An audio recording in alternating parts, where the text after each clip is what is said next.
So hi guys, today we are interviewing Jenny. She has done all the wonderful interviewing up till now. It is now her go in the hot seat. Let's start off with, what's your role at LYP? I am the Bookham Lead Youth Worker, which just means that I run anything Bookham related for LYP. What have you been doing before you were youth worker? My A-levels. I actually have done, I'm the only one of all of us that has done it since A-levels. It wasn't initially as a job, I did it as gap years, but I was going to do engineering. So my A-levels were maths, further maths, physics, chemistry, with the plan of going to uni and doing engineering, and then I never actually got that far. So maybe tell us a bit about why you didn't get that far, what it was that, you had this plan obviously, but now you're here. So what happened in that interim? Like, I'd always planned to do maths at uni because it was the only subject I could really do at school. Like, you did your A-levels, you did uni, you got a job. That was just how life worked. And then I did my A-levels and I enjoyed my A-levels, but I just realised I didn't want to do it. Like, I couldn't study it. I was like, I'm done with maths. For like a couple of years, every time there was assemblies on like, what do you want to do after school? Like, you need to apply for uni, you need to do UCAS. I'd just cry. And at the time, I was going to a youth group at the local church and they had a gap year thing. And I was like, can I do that just as like something different? Can I do it to kind of spend time with people? Like, I loved being there. I loved being in the church and kind of having space to grow myself. But also I was like tutoring some of the GCSE students maths by that point and stuff.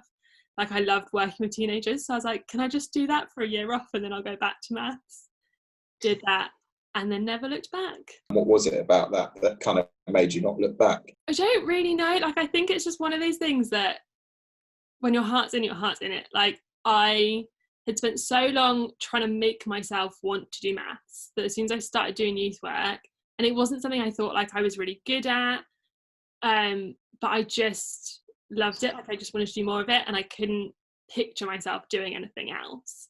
And the more I kind of prayed about it and spent time trying to work out what I wanted to do, the more my plans kept changing to not what I wanted. Just like, I was determined to move to the Midlands. That was like my one bit of my plan that I was set on.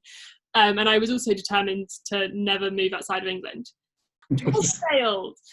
Ended up moving to Cape Town, working as a youth worker there for a year, which meant facing basically all my fears in terms of youth work. And I just, being there, loved it even more. It was just the point where I was like, hang on a sec, I can give people all these like experiences that I had growing up and I loved. And I enjoy the organisation of youth work. Like, I love the youth projects, but there's so much behind that no one sees.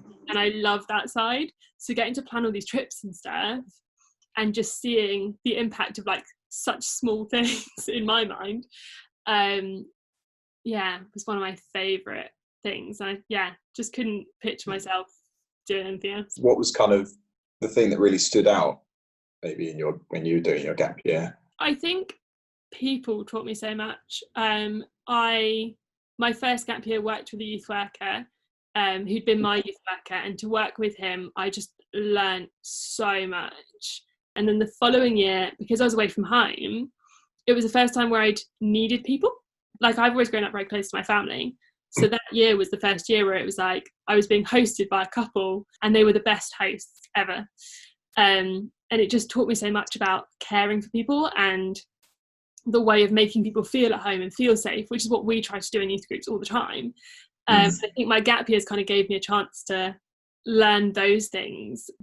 Next step is looking for a job. So how did you end up at LYP? Yeah, so I studied in between. So I did uni in between. And while I was at uni, living with Hope, a friend sent me the LYP job description. I don't quite know where he got it from, but anyway, sent it to me and I was like, no, I have no intention back to Surrey. I have no intention of doing the style of youth work we do. I was just looking at kind of more targeted youth work at the time because that was my comfort zone again. And so I sent the job description to Hope and was like, this looks really good for Hope. And a couple of weeks later, I just couldn't get it. It was another thing where I just couldn't get it out of my mind, which is always what's happened.